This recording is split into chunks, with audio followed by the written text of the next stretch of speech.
Thank you for joining us this evening.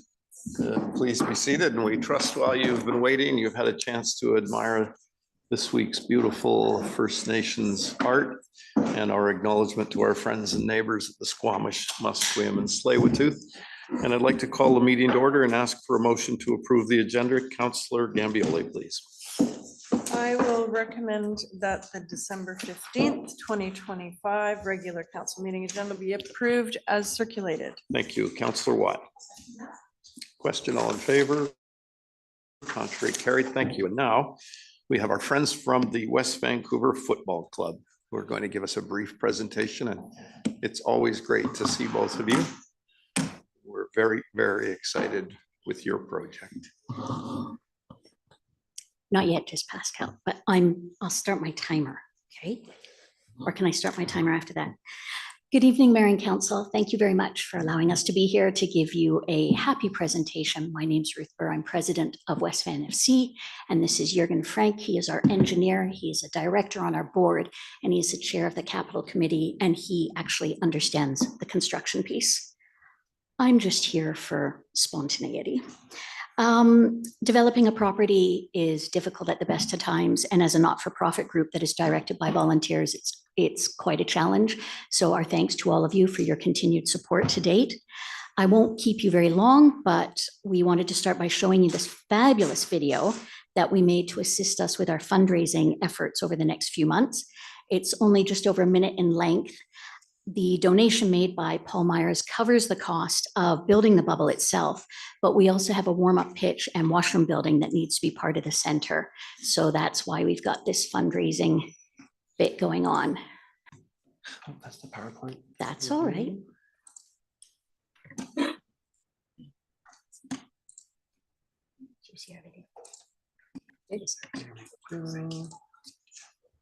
That's all right. Been a dream of ours to give our young players a place where the game never has to stop.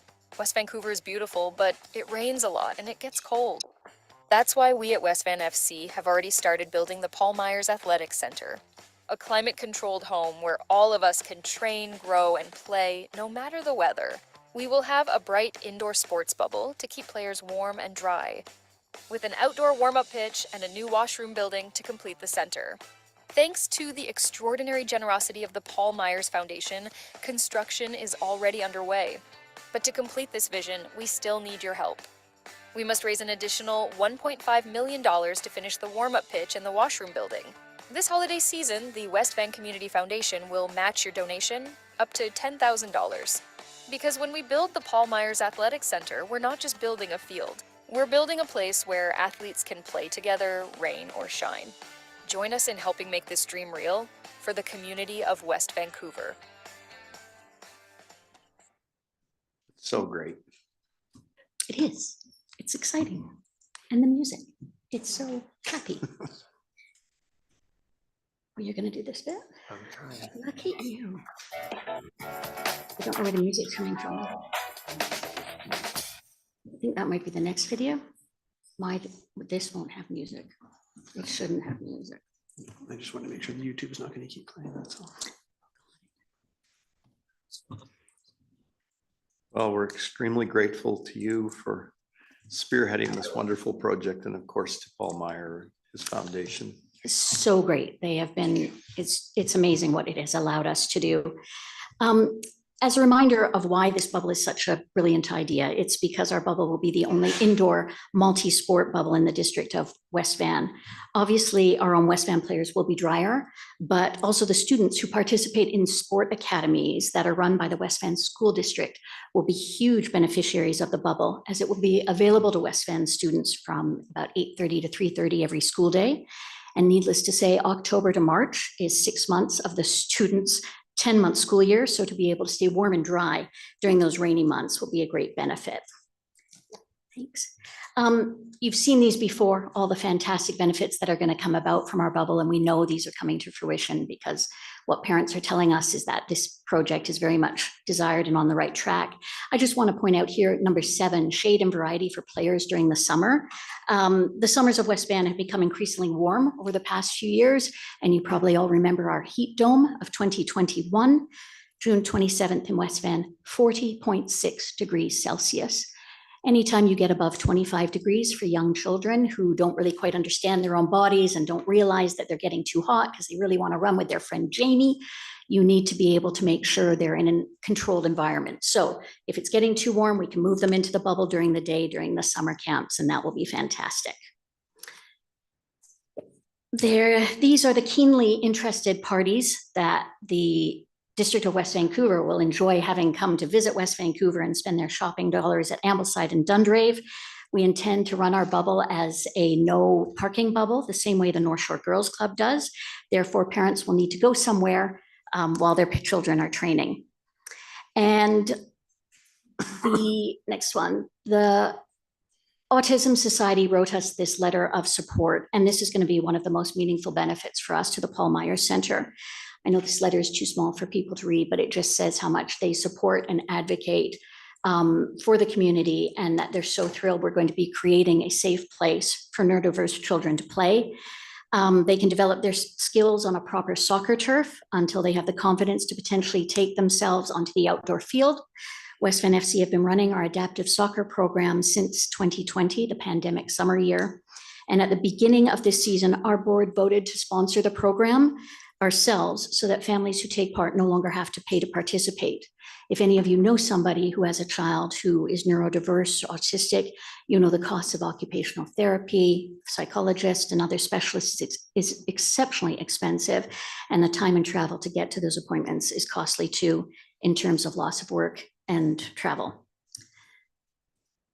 That's a photo taken at night when it wasn't raining. The washroom building will be where the porta potties, the one porta potty currently is on the left-hand side, and it's going to be porta potties until we have secured the funding for our washrooms.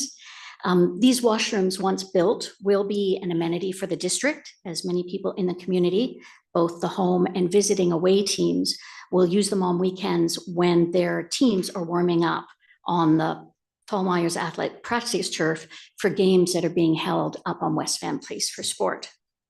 So in closing, I'll just say thank you for your support. We're looking to get this done in the next couple of months, I think, Jürgen, kind of on track. Q1. Q1. You haven't set a target completion date for the. We bubble yet? have, and it keeps moving. Oh, Well, it depends on the bubble itself will probably be done in February, March. Then the rest, the bathrooms and the warm up will depend on the remaining funding. Right. Well, again, on behalf of all of us on council, we're very grateful for all of this effort. It will be enjoyed by thousands of young people. Just Will a be. shame you couldn't put pickleball in there somewhere as well. If they want to play on turf, if they want to play on turf. Councillor Cassidy, if I could ask you to make a motion, please. Well, again, I would like to thank you. I think it's absolutely wonderful. I recall when I had a 5-year-old son, and the minute or two that we stood on those fields for his soccer, he promptly took up swimming. It had nothing to do with him and all to do with me. And now I have grandchildren who play soccer, and I can't wait to look forward to being indoors. Thank you. I recommend that the presentation from the West Vancouver Football Club regarding update on the Paul Myers Athletic Center be received for information and with thanks. Thank you. Thank you, Councillor Snyder. Second discussion, I'll call a question. All in favor? Contrary, carried. All the best for the holiday season. We'll look forward to seeing you early in the new year. That's great. Thank you so Thank much you. again, Thank folks. you. And now we'll have a presentation on the coastal adaptation planning led by Ms. Keith. Thank you for being with us this evening.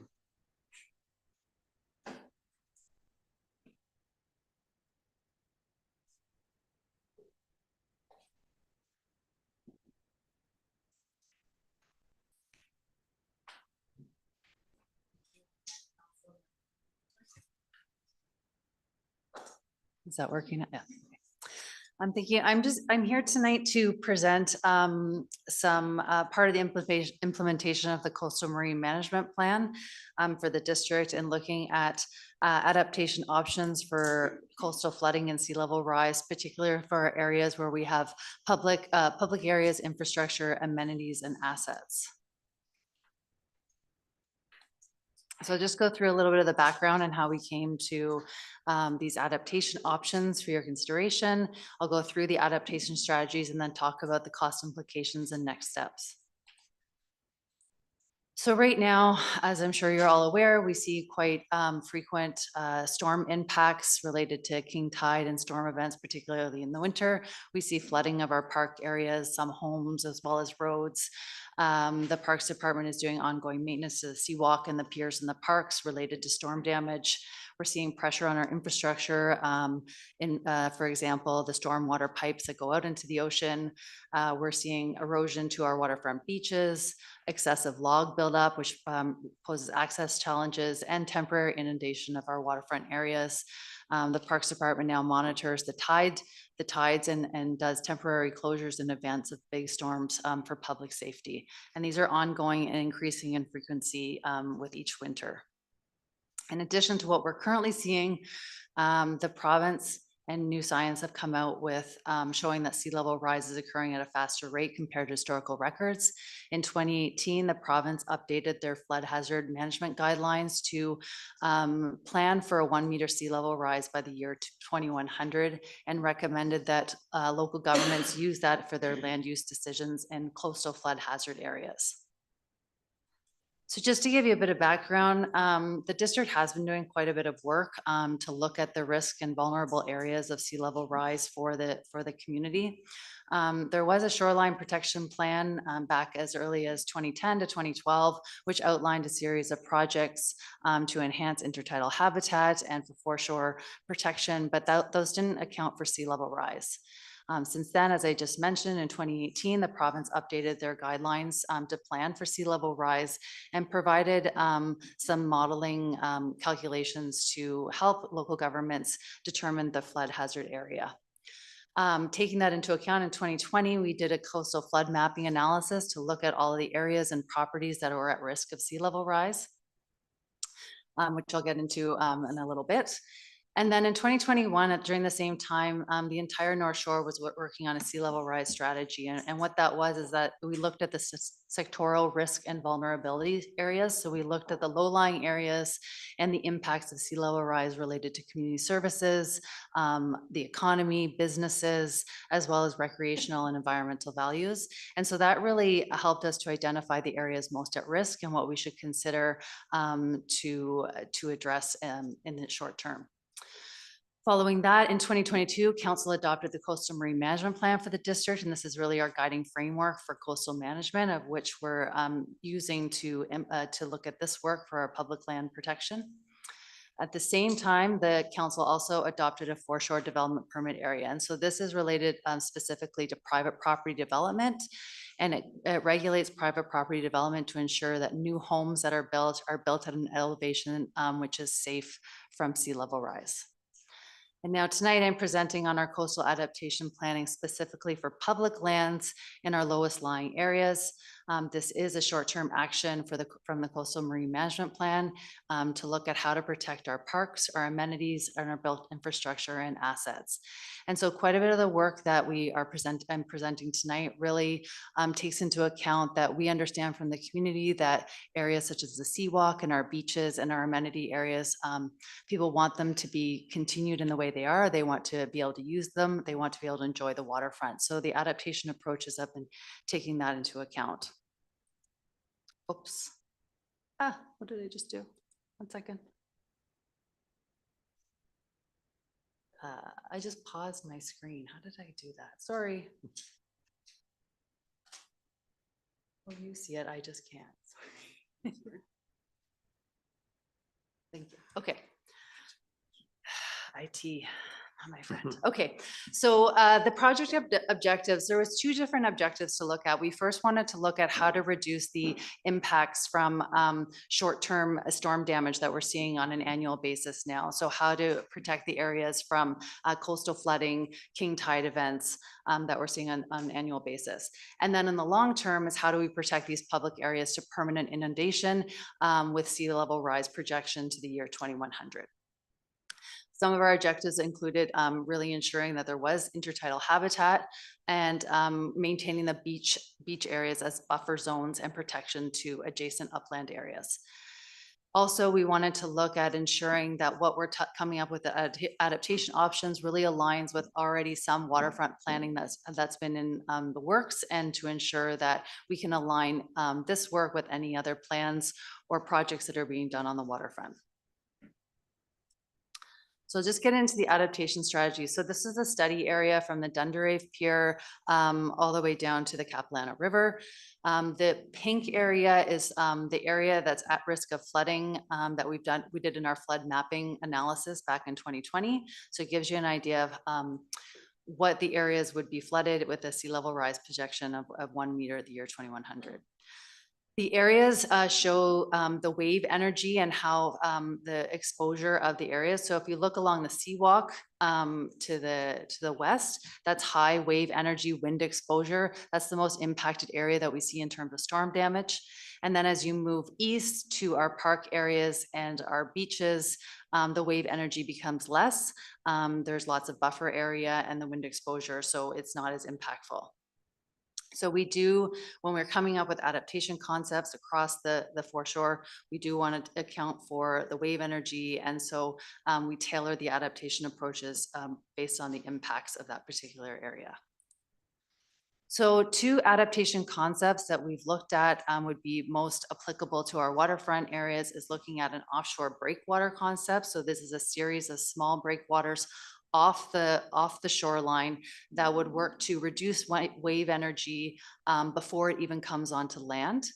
That also can create habitat inside of the offshore breakwater and create beach pockets and more intertidal habitat, and really helps to protect any infrastructure on land. And then the second benefit, really looking at areas that are a bit more protected, that has less wave exposure and wind exposure, would be beach nourishment. So that's really building out the beach materials to prevent erosion. It will dissipate wave energy. You can look at vegetation, and it's a nature-based solution to adapt to rising sea levels while still maintaining the recreational tourism ecological values that we have of our waterfront area.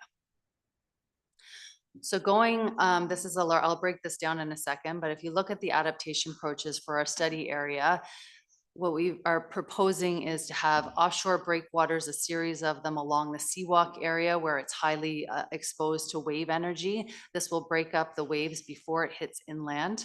That can also create some beach pockets along that area and greater intertidal habitat, as well as raising the seawalk to an elevation where it wouldn't be flooded in sea level rise. If you look at the John Lawson and Ambleside Park area, this would be more of looking at nourishing the beach areas. So building out the grade of the beach to provide a greater protection area, raising the pathway to act like a berm to protect from flooding. The proposal is to remove unnecessary infrastructure as it reaches its end of life. So removing the John Lawson Pier that is not as used as much as the other piers, while recognizing that the Ambleside Pier is of value, and so raising that to a higher elevation for continued use. In some of the areas, to alleviate pressure on our infrastructure, such as our stormwater outlets, the recommendation would be to daylight the outlets of those creeks to allow for greater stormwater management without without having to do continuous maintenance on gray assets. Further towards the beach area, to the east, would be further beach nourishment. So building out the beaches to prevent erosion and creating a buffer, raising the pathway to act as a berm to protect from the inland areas, and creating vegetative slopes around that lower energy, wave energy area. So looking at this a bit more closely, if you look at the Centennial Seawalk, the proposal is to raise the elevation of the seawalk by 2.5 meters from what it is right now. That is a significant increase, but that's to protect it from being flooded. And then having a series of offshore breakwaters. They could call them habitat islands. You can create intertidal habitat there, but they would be approximately 70 to 80 meters out from the seawalk. But outside of the shipping lanes, so within an area that would be allowable. And that would help to break up the impact of the waves coming onto the shore. As you move to the Ambleside area, You can see that you'd be raising the crest elevation of the beach, so bringing in materials to raise the beach up by approximately 1 meter to a berm pathway that's approximately 2 meters higher than what you would see down on the waterfront where the path is right now. That can be used as a multimodal pathway and expanded to accommodate multiple uses, and then tie into the parkland adjacent to it. And then the beach area, the same concept, you would be building out the crest elevation of the beach, adding more materials as a buffer protection area and raising the pathway. As you move towards the Capilano River, you could turn that into a vegetative slope down the dog walking park, as it's not as much of a beach area. And so the cost implications are really requires further investigation on. These are high-level cost estimates to provide guidance on the different phases of adaptation concepts. So we've broken out the probable costs of each of the projects that I've mentioned. Certainly the Centennial Seawalk with the offshore breakwaters and elevating the seawalk are the most costly. These cost estimates are really based on similar type of projects, the amount of materials that you would need, labor and construction costs. But really this is just used as a guidance. Once you go into the detailed engineering designs and really narrowing down the scope of the work, these costs might change, but the order of magnitude is something to use as a guidance when planning. The contingency costs that are mentioned below, this is in reality that this work can't be done in the next year or so. It will take permitting, it will take time to do it, and it will take time to find funding sources to support the work. And so the contingency costs are just something that addresses sort of the uncertainty of future costs, escalations, inflation, and that sort of thing. So it's just something there to keep as an earmark for moving forward.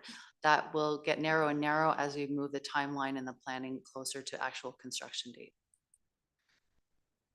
So the next steps, we've come with a concept. The next steps would be to engage with stakeholders and partners, First Nations. This work wouldn't be done entirely on district land if it were to be implemented. So we'd have to really discuss how that would work with provincial and federal crown land and the permitting. And then really working with our community to identify the priority areas that will help to build an implementation schedule and then look for funding options. There are grants available for this type of work. We'd really need to do the detailed design phase before we can secure funding, but there are opportunities coming along that could help. And then finally, the construction. So generally, if council supports sort of the direction of this work, then the next step would be to engage and with partners and stakeholders, start to speak with senior levels of government to develop a phased implementation plan with some funding options to come back to council. And with that, I'm happy to answer any questions. Thanks very much. Members of council, any discussion? Councillor Cassidy, please. I'm just curious, there was a group that was running for a few years, the Foreshore Preservation Group. Have any of their recommendations been incorporated into the thoughts for the future? Through the mayor to Councillor Cassidy, we spoke to them a couple of years ago, I believe, and some of the concepts that they were interested in are consistent with this work. We haven't really been in contact with them. I don't believe that society is really in full operation right now. Well, it is no more. Yeah, so I know that they were interested in the breakwater concept. So that seems to be a fairly common understanding for a shoreline that's so exposed to wind and wave energy. Okay, so on this breakwater concept, which may one day be a reality, all the blasting that is currently going on for the Cypress Village and the various other projects that are going forward up there, can we not ask to have those boulders and begin the breakwater at certain points along the beach, the most vulnerable ones at this point in time? That's a possibility, as I understand from Mr. Bailey. They're trying to use most of the materials up in that development and keep it on within the development, but it's certainly something we could look into. Okay, so there's no boulders available, Mr. Bailey?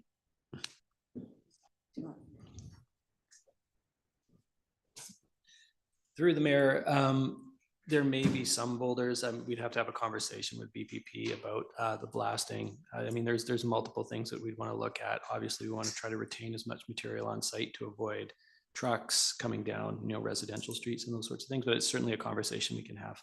Okay, thank you. Thank you. Thanks very much. Councillor Thompson, please. Thank you. In your cost estimates, you had about a $4 million charge of replacing piers, but you also mentioned decommissioning a pier. That was to raise the Ambleside Pier to decommission the other. Yes, through the mayor. So that pier replacement of 4 million, that's for the Ambleside pier to raise it and resurface it. The removal, the removal of the John Lawson pier wouldn't have been included. You could probably do the same amount of money for the Dunderave pier, should you? Okay, and my reason for the clarification was, would you decommission the John Lawson pier just because, or would you wait for it to be damaged beyond repair? I think you could wait till the end of its natural useful life. I think the recommendation is more towards reducing cost to continuing to maintain it with storm damage, and that maybe you could put those efforts to something else. Okay, thanks. And then you estimate sort of a year of getting our ducks in a row if we can find the funding to move forward with the project. Where do you see potential funding, major funding sources? And then once it's approved, how long would it take to implement this work? So through the mayor, so there's a few funding streams that come from the federal and provincial governments. The exact disaster risk innovation funds and mitigation funds and that sort of thing that have constant openings for streams to seek funding. Many of those grants would require a bit of leveraging from the district. So, and also if we can secure partnerships with First Nations, that's also favorable to secure funding. Those are sort of reviewed on an ongoing basis. So they open up every year and you can apply. The permitting, we wouldn't be doing this all at the same time. I mean, I think we'd have to break it down. The permitting and the complexities of working with Department of Fisheries and Oceans in the province, I could see the breakwaters taking a longer time just because there's navigable water issues and that sort of thing to address. So that may take a lot longer to permit, but some of the beach nourishment things would be, they're less impactful. So those could be ones that would be fairly smoother. So the process is you get the detailed engineering designs for a segment or a project. Once you have that, you could at the same time do the environmental assessments because you would need to submit that to Fisheries and Oceans. And then there's the archaeological assessments. And so there's a few studies that need to be done before you can put shovels in the ground. Oftentimes for funding, like from a grant, they require that work to be done before. So, but that being said, there's smaller funding streams that can help you do the detailed design work. So there's a few different ones to help you get to the construction and then do the construction. So we can look at that. And I do think that that's going to really dictate the timing of how we can implement these projects is getting that funding in place. So, I know other municipalities are doing this type of work and it's taking them a few years to get all of this kind of together and organized to move forward on projects. Yeah, okay, thanks so much. Thanks very much. Councillor Watt, please. Yeah, thank you for the presentation. A lot of work has obviously gone into this. I'm just curious because the city of North Van and also the city of Vancouver have done some mitigation. And do you know how much or have any idea as to how much of that funding came from higher levels of government? So through the mayor to Councillor Watt, I was at Keats Park where they're doing quite a bit of coastal adaptation work between a partnership with District North Van and Tsleil-Waututh, and they have secured a couple of different grants and then some of their own. And I can't say the numbers, but a significant portion of the work that they're doing within that park was funded through grants. various grants. I think they've used a few different sources. One of them was a provincial grant, and then others were more private entities, I believe. I can follow Thank- up with more detailed information after this. Yeah, thank you so much. That makes the numbers a little less scary. Thanks Thank very you. much. Councillor Gambioli, please. Well, thank you. I think the numbers are still pretty darn scary. You know, it's a pretty sobering report from many reasons, for many reasons. But it's really important for the public to know, I think. And, you know, I guess it's a, you know, it's a long-term decision. How much of the public foreshore do we need to protect, and do we want to protect? How important is it? What the priorities are? I guess for me, it sort of shows that pay parking in the end is going to come in handy, among other things. And that's part of the reason why we need to start charging for pay parking, because, you know, we need to start putting money into protecting our foreshore that we all use.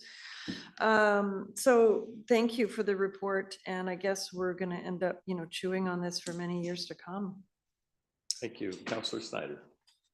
My only comment is, I think, and I know this is more for finance and it's not necessary, but it goes to the point why we need to keep our asset levy up at a level that is going to be able to manage our assets as we move forward.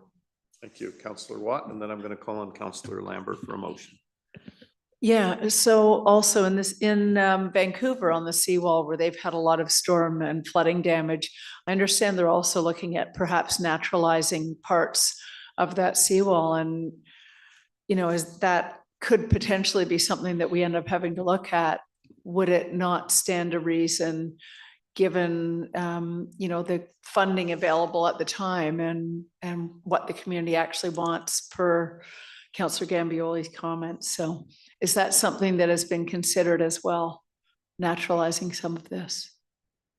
That could be a consideration of, you know, an adaptation option is retreating and moving all built infrastructure out of this area, and understanding that it will flood. That's also a consideration.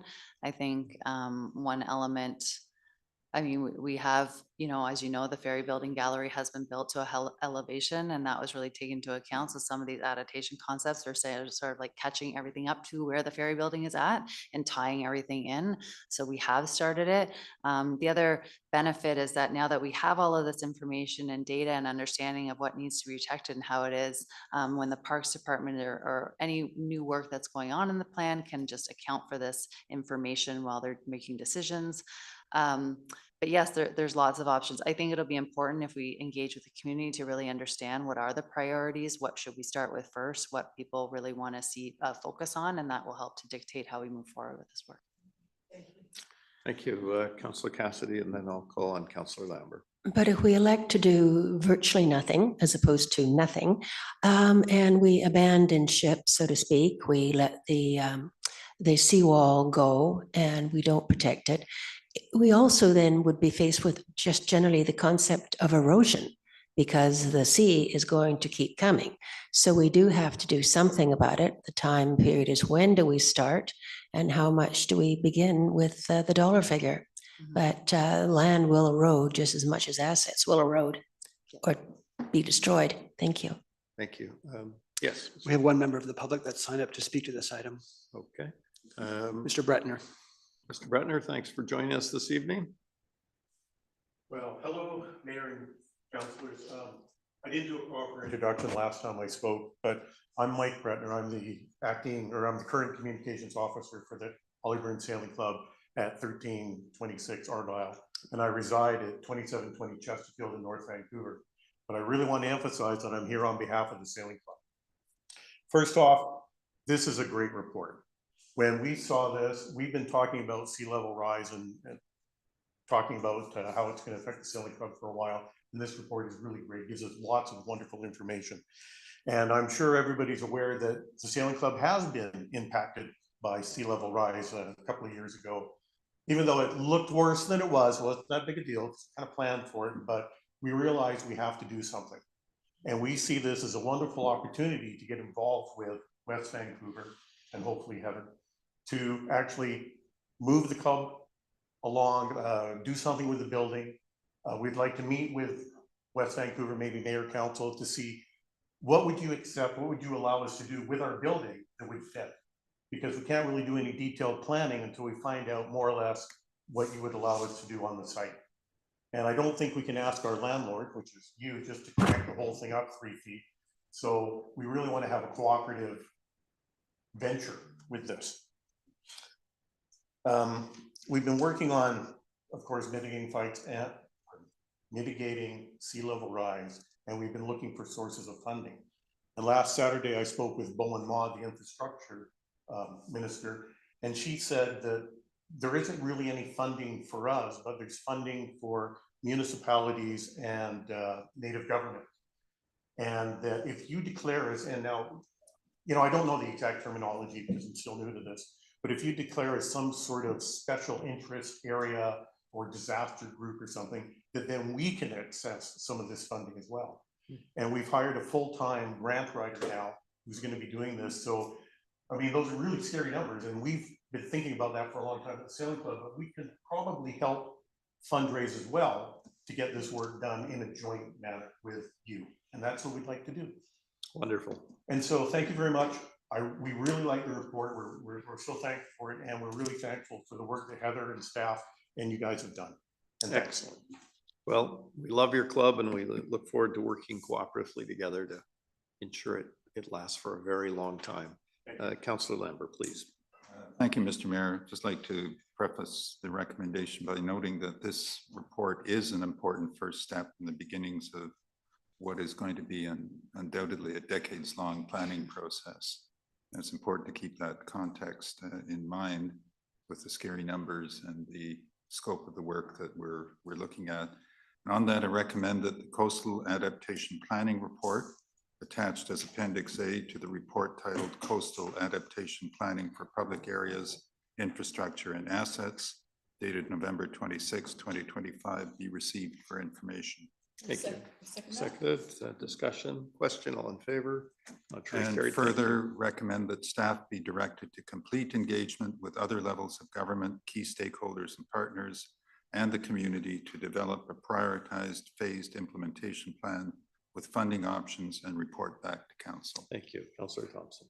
Thank you. I'll second it and I'll have comments. Comments, please. Councillor Thompson. Oh, you didn't? Okay. I am very excited about this report. And as Mr. Brentner says, it's a great report, but this now allows us to implement all the research and information gathering we've been doing over the last 6 or 7 years and really start to work towards a goal with a plan. So it gives me a great amount of security, I guess. And I look forward to seeing how we move forward with it. Thanks very much. We'll call a question. All those in favor? Contrary carried. Ms. Keith, thanks very much. Once again, an excellent report. Job well done. Thank you. We'll now move on to some very good news, the Place for Sport final project update. And I'll ask Ms. Lawler if she's going to be the one to present this good news.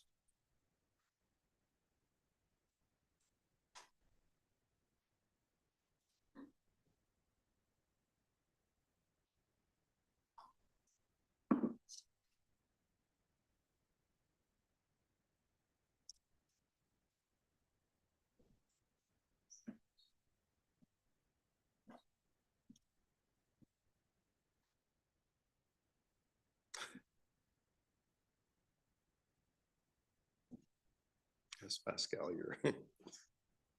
you're needed.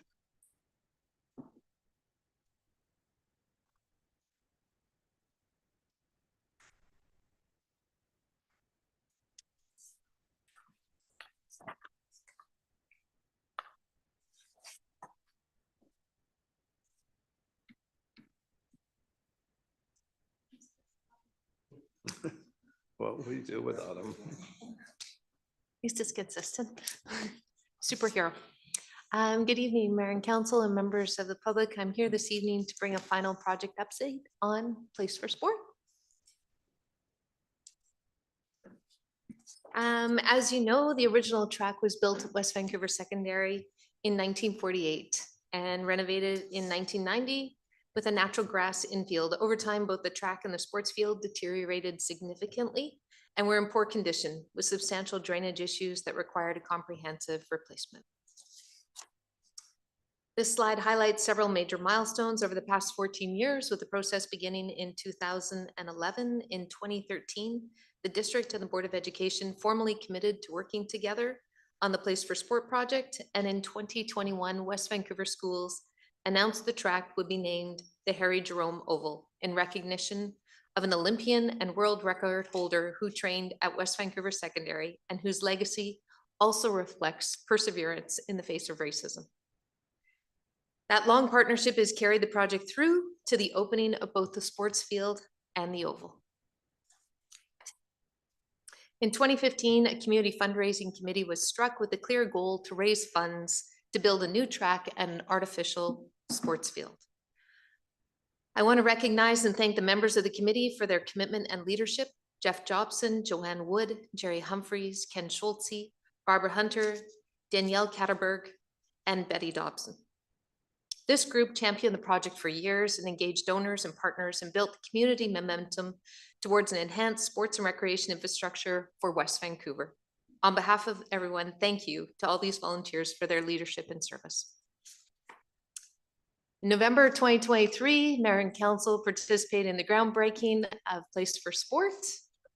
These photos highlight the magnitude of the project and the extent of the demolition that was required, including the removal and replacement of existing fill, a substantial retaining wall on the south side, also a retaining wall on the northeast corner. Just over a year after the groundbreaking, Place for Sport artificial turf sports field was completed. The new field was designed to competitive standards for soccer, football, and training standards for rugby. The project also included a high-quality field lighting and significantly improved usability and safety. The Harry Jerome Oval opened in July 2025 with Valerie Jerome, also a Canadian Olympian, and Harry Jerome's sister in attendance. The Harry Jerome Oval features state-of-the-art track built to high-performance sandwich system that meets both the BC Athletics and the World Athletics competition standards. Track and field amenities include facilities for long jump, high jump, triple jump, pole vault, shot put, and a javelin training area. The community successfully raised over $1.5 million, demonstrating strong community commitment to delivering the Place for Sport project. The bleachers also received a facelift with cracks and voids filled and the concrete finished with a specialized coating, resulting in a professional, cohesive finish, bringing the project to completion. The unused shower room at the West Vancouver Secondary was renovated into 3 accessible washrooms. These washrooms are accessed directly from the exterior of the building and available for public use outside of school hours. This is an overview of our beautiful facility, Place for Sport. The Place for Sport project was funded through a combination of sources, including over $6 million from the District of West Vancouver and $8 million from the BC Growing Communities Fund. The total project cost is $15,818,368, which also includes funding to complete the paving of the lower lot that will follow the construction of the sports bubble that we heard about earlier this evening. The total approved budget for Place for Sport was $17,750,000. And after accounting for adjustments and some adjustments to the pledged community donations, $1,838,531 is available to be returned to the Community Amenity Contribution Community Serving Reserve. Place for Sport has come in under budget. Wonderful news. Yes. There are so many people to thank that helped make this all a reality. But at this point in time, I'll ask Councillor Watt to make the motion. Thank you so much for the report and congratulations on the whole team for bringing it in under budget. You guys have done an excellent job. So on that note, I'd like to recommend that the November 26, 2025 report from the Senior Manager of Parks titled West Vancouver Place for Sport Final Project Update be received for information, and the return of the projected savings in the amount of $1,838,531 to the community amenity contributions, community serving reserve be approved. Thank you, Councillor Snyder. Thank you. Councillor Gambio. Question about just sort of updates. The track itself wasn't finished until after the track season in the spring. And the washrooms have been finished kind of on the recent side. Do we have any feedback about the actual use of the new track and the washrooms? I'm pleased to report that the track has attracted a number of new track users and is being well utilized. And the washrooms are also functioning well as we work through our challenges with the locking mechanism. The locking mechanism, but the school board now is responsible for taking over all the costs now of operating those parts now, right?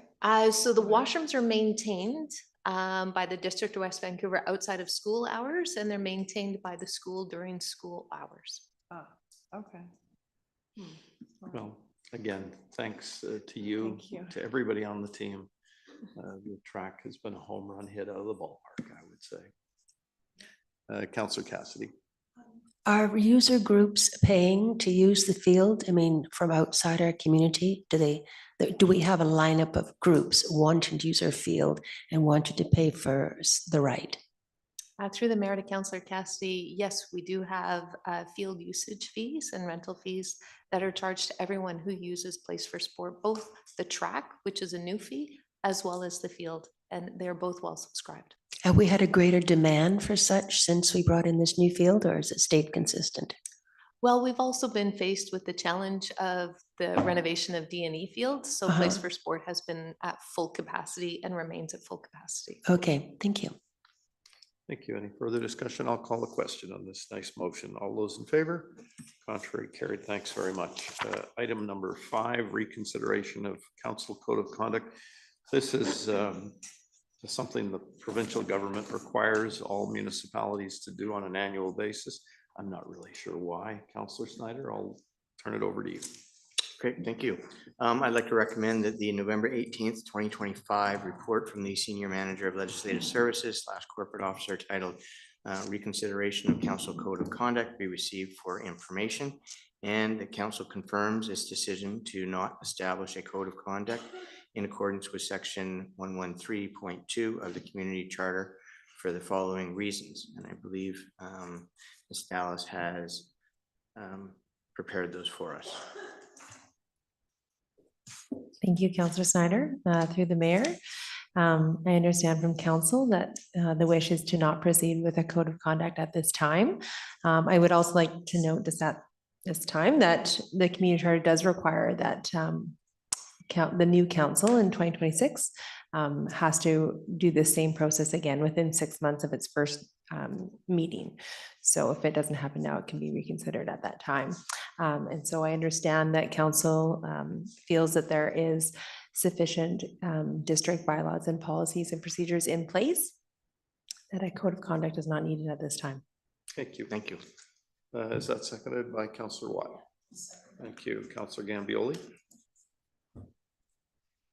Well, yeah, I just note, first of all, that the report from our staff actually says that they recommend that we direct the staff to develop a code of conduct, and that we are actually not doing what the staff report recommends. So I'm wondering why that is. Thank you, Councillor Thompson. And that was just one question. I think that can only be answered by members of council in their discussion. So that's right. So so I'm asking the rest of council because that was not staff's recommendation. Staff's recommendation was to actually create a council code of conduct.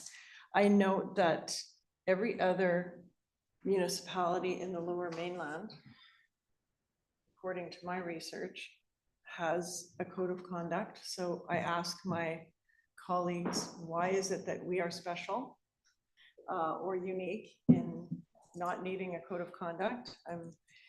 you know, a little sick of being the kind of pariah on this topic. And that every other organization, banks, nonprofit organizations, et cetera, all look to all have codes of conduct. And so, I mean, I wonder when we're going to arrive in the 21st century on this. And I wonder how this looks to potential new candidates. We're going into an election year. And I think it's very concerning that this council is one of a very tiny number of hundreds across the province that chooses intentionally to not protect each other with a council code of conduct. This, by the way, relates only to council, doesn't relate to our relationships with staff. It relates to our relationship with each other. And to intentionally vote against that every time, I think sends a terrible message for people who are considering coming to work here. Thank you, Councillor And Gambioli. Councillor Watt, please. Or me? Oh, sorry. Okay. Councillor Thompson, please. Sorry, I did call her before. Yeah, thank you. Yeah, it's interesting how you can look at this differently, and to be considered a pariah in this realm, I completely disagree with. You know, we did what we were asked to do, and that is review the need for a code of conduct and what that might look at. And we formed a committee, we had councillors involved, members of the public. And, you know, at the end of the day, we agreed that we, as Ms. Dallas pointed out, we have everything within our own internal mechanisms to govern ourselves and our behavior. And the mayor himself, as a chair of the Horseshoe, has the ability to manage conduct on council. So, you know, we take an oath when we're elected to respect ourselves and the community. And as I said before, when we debated this, I don't believe there is a need. And much like the housing targets, you know, the province is stepping in, trying to be helpful. But I did talk about this when we voted on it a while ago, was the reason this came to the to municipalities is the municipalities actually at a UBCM conference went to the province. The province has an ombudsman, but the ombudsman is so busy that when there's issues at the council level, it takes a long time to be heard. So what the municipalities asked of the province is for them to provide a municipal ombudsman, not a one that had a whole bunch of other responsibilities. And so this government's response to that was just to load up the municipalities with that responsibility themselves. And, you know, the seven of us sat around the Horseshoe a week or so ago and reviewed our budget. And we heard budget requests and implications from every department. And every department that presented to us presented a page of provincial downloads that take up more staff time, take away less ability to generate revenue, and it's just more and more downloading. So I believe what I certainly stand for, and I believe most of my councillors do, is this is taking care of your work making at this point, and we need to take personal responsibility for our behavior and move forward with the obligations we do have. Thank you. Councillor Watt, please. I couldn't agree more with Councillor Thompson's comments. And I'll just add that this council has been here for 3 years now. We've been respectful towards each other, the public, staff. And, you know, the potential for a code of conduct to be weaponized is very real, and it does happen. The potential to find ourselves in lengthy and costly investigations, that can also happen, and it does happen, and it has happened in other municipalities. And I don't believe that we're a pariah, and we're also not a bank. Bankers don't have political opponents that can use their code of conduct against them. And I'll just say, I'll repeat again, this council has conducted itself well and with integrity. And recently in October, when several members of this council were at the Union of British Columbia Municipalities Conference in Victoria, I had numerous people say to me from across the province what an excellent reputation this council has for being collaborative, working together, and the way we conduct ourselves. Thank you. Councillor Cassidy, please. Thank you. Well, I'd like to agree with both my fellow councillors. Firstly, we don't have to agree with staff's recommendation. A recommendation is just that, a recommendation. Each of us was elected to have an opinion for ourselves. Secondly, the next council in 2026, this code of conduct will come forward again at that time to be decided if that council wishes to have it. So they're free for that. Now, we don't always agree, but we respectfully disagree with each other. We have respect and regard for each other. And I think a code of conduct is not where that starts. Where that starts is when you're a child in your home. Your parents teach you respect. When you go to our schools, you're taught respect.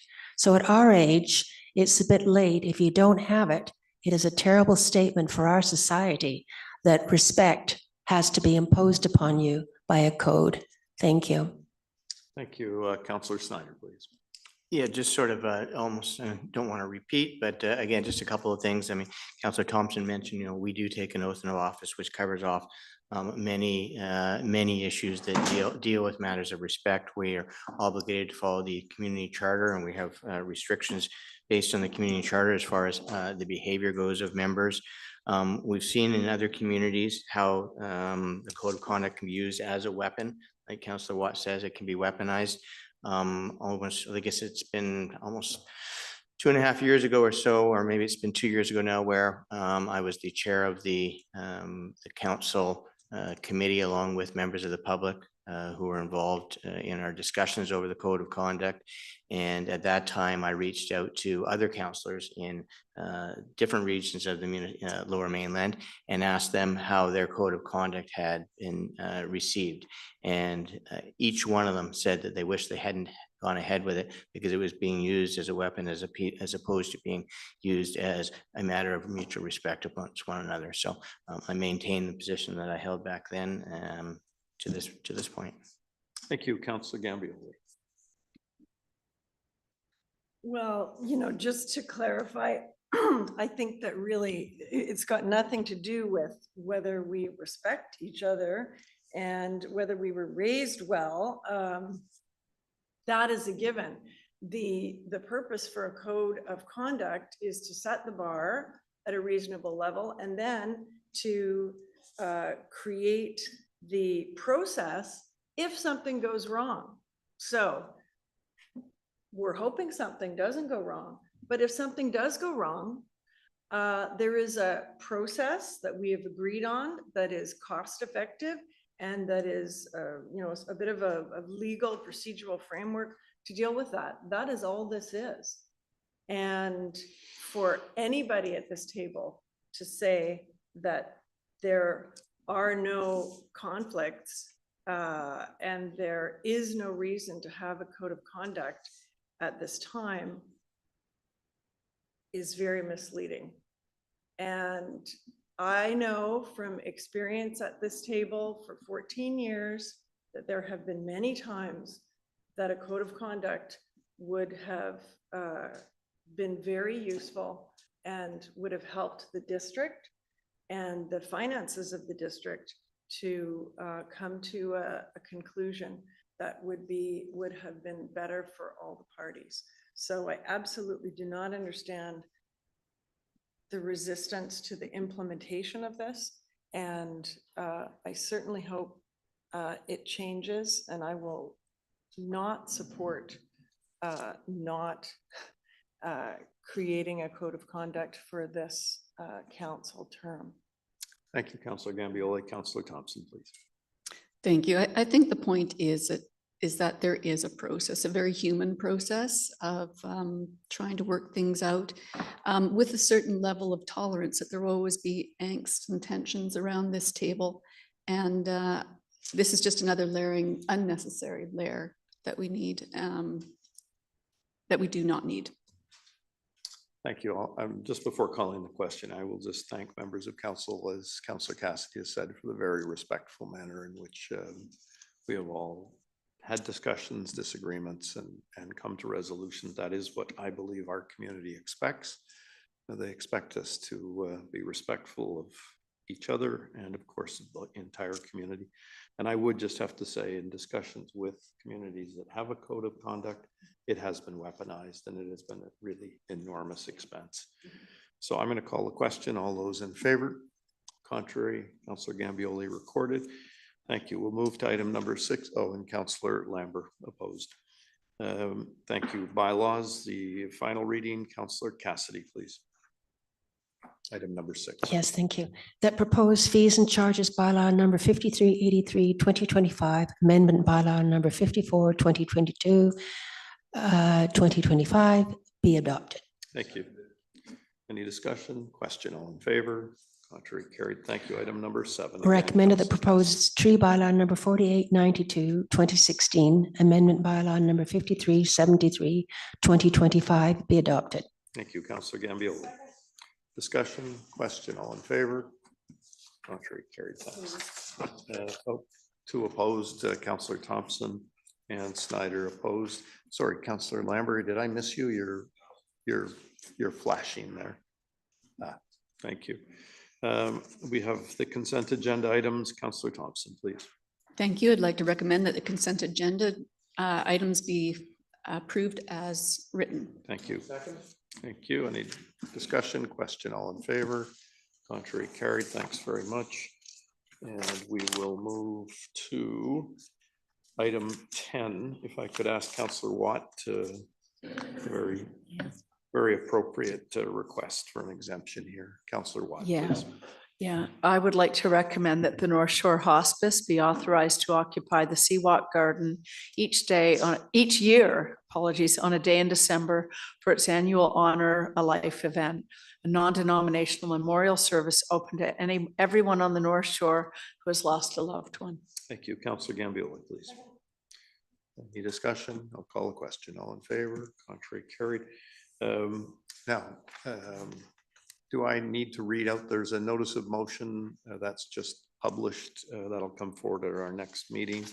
And that's for the Lower Caulfield. That's brought on by Councillors Thompson and Lambert. And we thank you for that. And now yes, of course. That's just for clarification of a word. I don't see why So not. the very last paragraph says that Lower Caulfield Conservation Area be directed to council for final consideration and approval. Would it be, has there been thought given to suggesting that our people on our planning committee take a look at this first, that these kinds of things first, and then it would come to council for final consideration and approval, or does that already happen? That's a good question. Councillor Thompson, can you help us? So my understanding, I don't know if Mr. Bailey is still in the room because he's been on the planning committee with me. There will be the odd project that does come through, but essentially does not fall under the scope of what they intend to cover. Because the heritage applications go to the planning committee, right? No. You don't? No, I thought they were supposed to, because we disbanded the heritage committee so that everything's supposed to go to planning. yeah, and that scope was reviewed, but my understanding is that doesn't fall within their realm unless it's a particularly large project. Okay, well, maybe we can talk about it when this comes back in the new year, but I just thought that instead of coming straight to council, I would really like to have some other experts look at it first and also give us some advice, because we're pretty subjective and not experts. I think the discussion would amongst council would be more whether to reestablish a heritage advisory committee of sorts that may incorporate the Lower Caulfield is, I believe, where the committee landed with that. Well, it'll be a good discussion when it comes back, and we've all had time to think about it. And now, are there any reports from members of council at this time? Oh, yeah. Councillor Gambioli, I've please. just got a small report about, I'm gonna say 3 weeks ago now, I forgot to report on it at our last meeting. I'm gonna give a shout out to the Evergreen Squash Club, and they had a great competition over the weekend in last week of November, I would say. The Western Canadian Squash Championships, and I was invited, and it was fantastic. They have a really interesting facility there, which they would like to renovate and whatnot, because they have a lot of people wanting to play squash. They're training up a lot of youth who are very, very good at squash, and wow, it's a tough game. And anyway, it was fun to be invited, and I give a little shout out to them because we don't hear from them much, and they're doing great work. Here, here. I agree. Can I have a motion to receive the report? Moved by. Recommended that, Cassidy. recommended the oral reports from the mayor and the councillors be received for information. Thank you, Councillor Lambert. Discussion, question, all in favor? Contrary carried. Any members of the public that have any questions or comments? Mayor Sager, we have 1, 2, 3, 4, 5 names on our speakers list for Wow. public questions and comments. The first name on the list is Jeremy Cato. Thank you, Mr. Cato. Thank you for joining us this evening. Well, thank you for welcoming me into your council chambers. I actually live in the city of North Vancouver, but I am here to ask mayor and council here to support this petition, which has been launched now for 2 weeks, demanding that the province launch a public inquiry under the Public Inquiry Act into the North Shore wastewater treatment plant. I'm sure you know about the financial issues, 700 million to almost 4 billion, 10 years late. But the public inquiry seems to me to be something we really need. And that's not the review of Metro's review, which has been paused, claiming that you can't do a review and lawsuits that are under consideration at the same time. We know that's not true because the Go Marine inquiry, for example, went ahead while there was a police investigation and a public inquiry. But that aside, the inquiry would be well, it would compel documents. It would require testimony under oath and protect witnesses. There are people in Metro that I have spoken to, former and present employees, who are afraid to speak publicly because they feel they're fearful of retribution. Now, what could we learn? We could learn, for example, why did Metro Vancouver completely ignore the recommendations of a panel of experts in 2018 with regard to things like, well, I'll bring up the list. There was no risk assessment for this project. There was no watershed evaluation. Metro went ahead with unproven technology with a initial contractor with somewhat questionable reputations and around the world. And why did Metro lock itself into extremely complex technology that is unproven, that many of the experts in the 2018 panel of experts suggest shouldn't have been done in the first place? Now, where are we going forward with this? Well, the Iona treatment plant is also under construction now on the same kinds of unstable ground that we are seeing with the wastewater treatment plant here on the North Shore. The Metro's estimate for the cost of that plant is somewhere between $6 and $10 billion, but it's a moving target. Another question that needs to be asked is, why hasn't Metro planned for site remediation? Part of the agreement of turning this land over from Metro to the province and the province to the Squamish Nation is to remediate the site completely. It must be in pristine condition. I have asked Metro about this. Metro has not set a budget for this. They don't have a timeline. They have no idea how they're going to remediate the site. These are all the kinds of questions that a full public inquiry could delve into under oath, compelling documents. I think we really need to find out what the heck happened here, because as you know, I'm sure you've set utility rates here in the district of West Vancouver, like we have done in North Vancouver and in the district. North Shore taxpayers are paying for this catastrophic failure. So please sign the petition. I will be happy to send you the links. And our voices together can perhaps make a difference. I'm sorry you weren't here about a week ago, sir, when we, 2 weeks ago, when we had a full discussion of this for about an hour. And I would be happy to discuss with you, because I was one of the people on the initial inquiry. I knew nothing about this when I was elected 3 years ago, other than it was a problem, and I was asked by the then chair, George Harvey, to sit with a few of our colleagues, and we did a very in-depth examination. I'm very much aware of the issues you've raised, some which can be discussed and some which cannot. I'd be happy to follow up with you. I'll send you an email. Got it. At your public. Thank you, sir. Thank you very much. And thank you for welcoming me into your chamber. Thank you. And I wasn't here last week because I was district making the same. There you go. Thank you. Thank you. Good evening. The next speaker on the list is Kay Keshevji. Hi, Kay. Thanks for joining us this evening. Oh, gosh, what are you coming to talk to us about? Not people. Oh, you're, what? I'm just teasing you. Good evening, Mayor and Council. My name is Kay Keshevji. I'm a resident of West Van. I'm also on the executive West Van Players, but I'm here to read a submission from my pickleball colleague, Simone, who was in Germany and was unable to make a commitment to be here today. So, dear Mr. Mayor and Council members, my name is Simone Nuri, and I have proudly called West Vancouver my home for over 20 years. I genuinely believe that everything happens for a reason. Thus, I view the delay of the pickleball courts at Glen Eagles not as an inconvenience, but as a fantastic opportunity to find the best solution for the increasing demand for this beloved sport within our community. The proposed 4 courts as outlined in the draft concept seem suitable for that location, but I feel that having them covered and illuminated would be an even better option. During the fall and winter months, the indoor pickleball spaces at Glen Eagles Community Center fill up in less than a minute.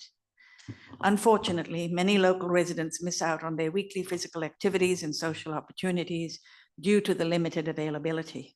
Our pickleball WhatsApp group is expanding, and we currently have 224 members.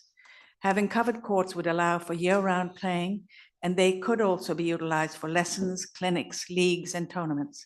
Moreover, covered courts are much easier to keep clean and free from debris. We've discussed the benefits of having courts at the Glen Eagles location many times, so I'll spare you the repetition. I kindly ask that you make a decision regarding the courts separately from the skate park bowl repair and the construction of a pump track, as they are distinct issues with different funding and should not influence one another.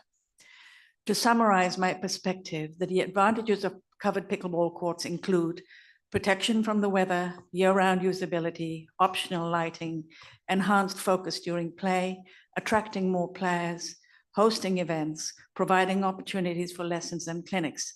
In conclusion, investing in covered pickleball courts would be a wise decision that significantly enhances player experience throughout the year, fosters community engagement, meets the demand for recreational spaces during the winter months, and allows for hosting various community events. It's essential to plan and construct these courts with a clear vision, creating a lasting project that both the council and the residents of West Van can take pride in. My question to you, Mr. Mayor and Council, is when can the West Vancouver residents expect a decision on where and when the pickleball courts will be built? Thank you for your time.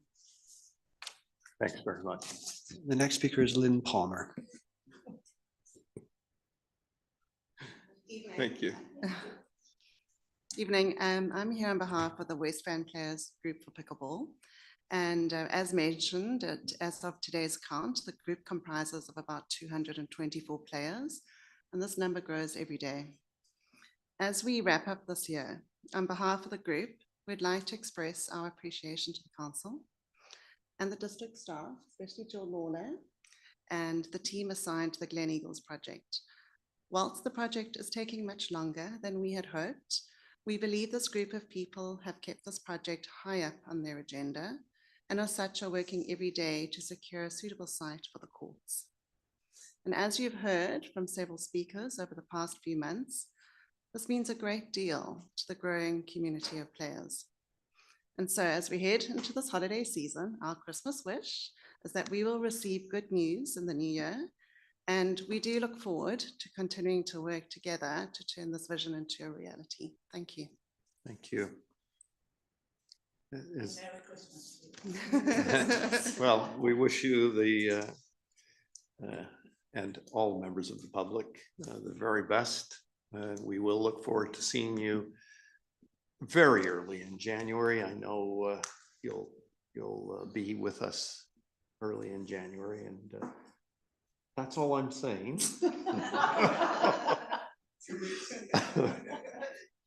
And it's very appropriate that our wonderful Jill Lawler is with us this evening and here's your comments and suggestions. And I would like to thank, as we close out, is that it for? No, oh, We do have one more name on the list, Gary Porosnik, but I believe he's not in the He's not building here. at the moment. He provided a written submission, which you've all received. we've got it. Okay, I feel like was on the list, but he's declined to speak. So I Well, think that we're at the end of the list. Thank I you. would just like to thank all of the members of council for a wonderful year and to our municipal staff for truly exceptional service. And I hope everyone has a very well-earned holiday break. And no, he's missed it. Gary, you've missed it. And I'm going to call for a motion to adjourn. Is there a seconder? Councillor Gambioli. Thank you. I'll call a question. All in favor? Contrary carried. All the best for the holiday season, and we'll look forward to seeing you all early in 2026. I'm certain. Members of council, let's wrap up. We've got a little bit more work to do before we get to go for the evening.